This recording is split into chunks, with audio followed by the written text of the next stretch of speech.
Thank you. Are you all having a good time? Yes, marvellous. I'm Chris Barnatt, as it says on the screen. I'm going to talk about 3D printing. I'm going to say a bit about the technology. I'm going to say a bit about how it's being used at the moment at the cutting edge, and then a bit about where it potentially is going in the future. Thinking about the technology, 3D printers all basically do the same thing. They basically put down layers of material, one on top of the other, about half a millimetre thick down to about a tenth of a millimetre thick, to build up objects in plastics, metals, etc. But there are basically three ways you can do it. The first one is called material extrusion. This is basically forcing something through a nozzle, moving the nozzle around to build a layer, and then dropping a platform as you build more layers. The most common thing you extrude is thermoplastic. That's what you can see going on in the printer outside. That's what happens on a desktop device like this, and MakerBots. That's about $2,000 or $3,000 worth of equipment, and it can print out, as you can see, reasonable quality, not brilliant quality plastic components. That said, Ford now has those on the desks of their designers in the United States, so they can print out parts over lunchtime to see how things fit together. So there is some industrial application. However, industrial material extrusion looks more like this. These are Stratasys printers sitting in a factory which can print out very large plastic parts, or, just as usefully, multiple smaller parts. These days, if you want to print out a few hundred thermoplastic components, maybe even a few thousand, it's already cheaper to do it with a 3D printer than it is to set up an injection mold and do traditional injection molding. Second type of technology, older technology, called photopolymerization, basically means taking a liquid and making it solid with a laser beam or another form of light source. This technology is very good for making prototypes, very good surface quality, very good resolution, but it's been very expensive. Typically, very expensive means between about $100,000 and $500,000. This is the Form 1. This launches to actually start shipping in November. This costs $3,299, which is kind of different from the $100,000 you pay for its nearest competitor in the marketplace, and it's as accurate. This is going to start changing the nature of the number of prototypes people make, what they do with them. You can print the Eiffel Tower on your desk. She should look happier, shouldn't she? Having said you can buy small printers, and you can now, this is the biggest such printer in the world. This is in Leuven, I Materialize in Belgium. This is printing out part of the body panel of a Formula One racing car. Not a mould for the panel, not a prototype of the panel, the actual panel that will be part of the car.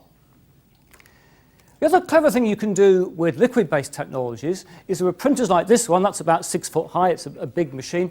This thing actually sprays the liquid and then solidifies it with UV light as it goes. The clever thing about that is you can print multiple materials at the same time. This is a Connex printer from Stratasys. It can print 14 materials in the same build out of about 200. So you can print out a prototype or even a final product which has got clear parts, non-clear parts, rubber parts, harder parts. So you can do very sophisticated materials. Very expensive, but the technology works. Third type of technology is where you use layers of powder. So you put down a layer of powder, and in one of the versions of this you spray glue on. And if you like, you can spray on coloured inks as well, and you can print out, as you can see here, a colour object which comes straight out the printer as an assembled component. Alternatively, you can put down layers of things like metal, titanium, iron, cobalt, chrome, stainless steel, all sorts of different metals, and fuse them together with heat. Here you've got what's called a laser sintered component. At the front, this is actually a hinge from an Airbus aircraft, an experimental one. The front one has been 3D printed, the back one is the traditional hinge. The difference is it looks prettier for a start, but it also uses a lot less material because you can print a geometry you can't cast. So this hinge weighs half as much as the hinge at the back, which means you save material, but you also save fuel on the plane, several 100,000 litres in the life of a plane just by changing one hinge, apparently. So this has got big environmental implications. That gets us thinking towards the industrial application of this. There's quite a few ways 3D printing is happening in the background. Let's have a look at another printer. You might be thinking, is this a very small man and a normal-sized printer? Or is it a normal-sized man and a very large printer, and it is, in fact, a very large printer? This Voxeljet 3D printer can print objects 4 by 2 by 1 meters. It can print in plastic, so you could print yourself a boat and go sailing in it if you wanted to. But it can also print in sand. And you might think, why do I want to print in sand? And the reason is a lot of metal objects are made by a process called sandcasting. You take a pattern of something, maybe make it in wood, pack sand around it, take the pattern out, yes, that's tricky, pour in metal, metal cools, take away the sand, you've got an object. With this technology, you can 3D print your sandcast, so you don't need the pattern in the first place. And here they've 3D printed a cast, poured in aluminium, and made a chair which you couldn't possibly cast using normal processes because you couldn't get the pattern out.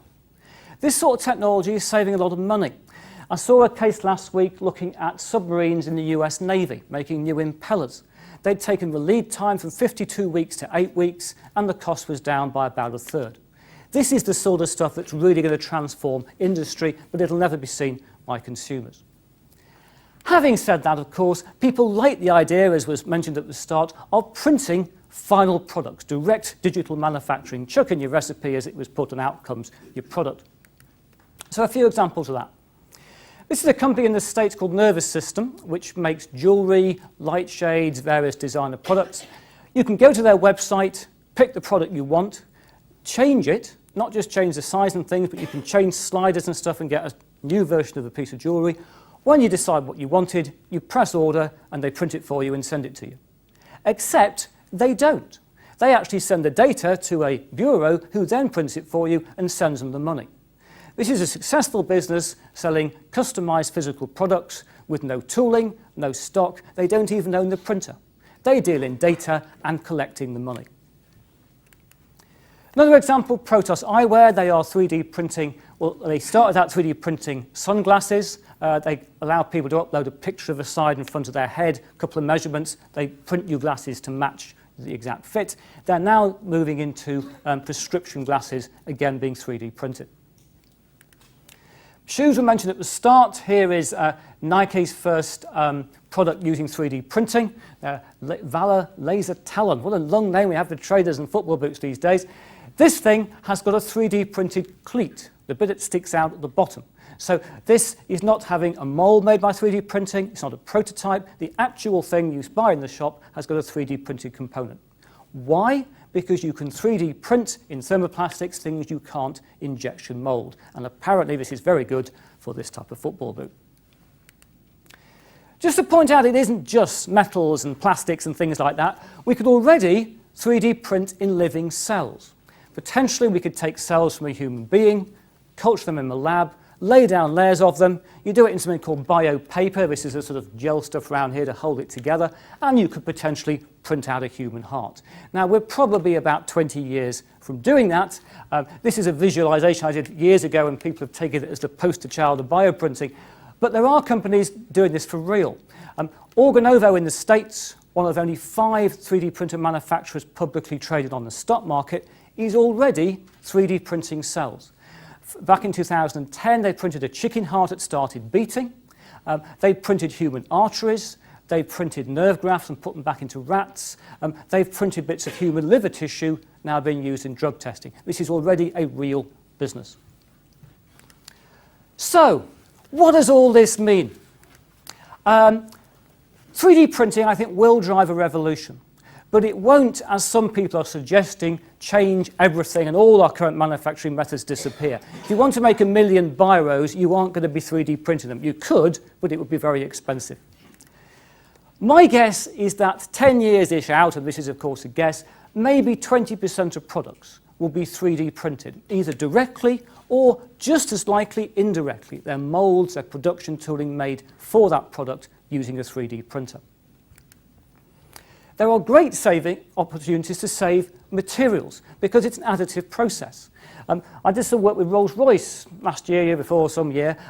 Rolls-Royce engines, the guys I was working with, their 1-ton engines use 6.5 tons of metal, most of which ended up on the floor, most of which was stuff like titanium, that 2 million quid worth of an engine, rather an expensive process. With 3D printing, you could print an engine using almost 100% utilization. Rolls-Royce is working on that.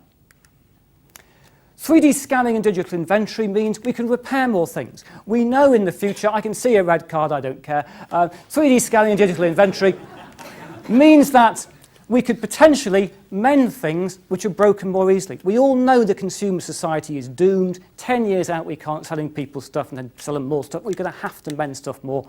3D printing allows us to do that. Many opportunities will exist to customize products with a couple of 3D printed bits. People always say to me, you can't 3D print our whole product. You don't have to. Just add a couple of components, you've got a customized higher value product. High value products will be able to print it online, like things like the jewellery I've already shown you. Final slide, do not worry. Software development is critical. I've interviewed a lot of companies who are now selling successfully online 3D printed products. And the single thing that joins them all together is software development. They've all realised that the printer is irrelevant. The critical thing is the interface they build between their customer and the printer. Bioprinting will happen, hurrah! Personal fabrication will happen. We'll have printers at home. But I think this will be driven again by environmental issues, by resource scarcity issues. The reason people will 3D print a product in 20 years' time or 10 years' time is because no one will be able to import cheap plastic products from China, not because they'll choose to 3D print. Printers will get cheaper. $250 printers will certainly be around by 2015. Kits were already about $299. But I think most people will not own printers. They will use fabrication services they use online or they find in the high street. If you want to know more, I lied about the last slide.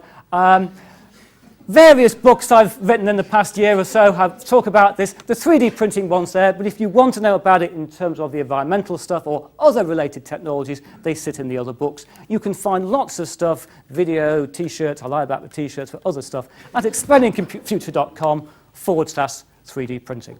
Thank you very much.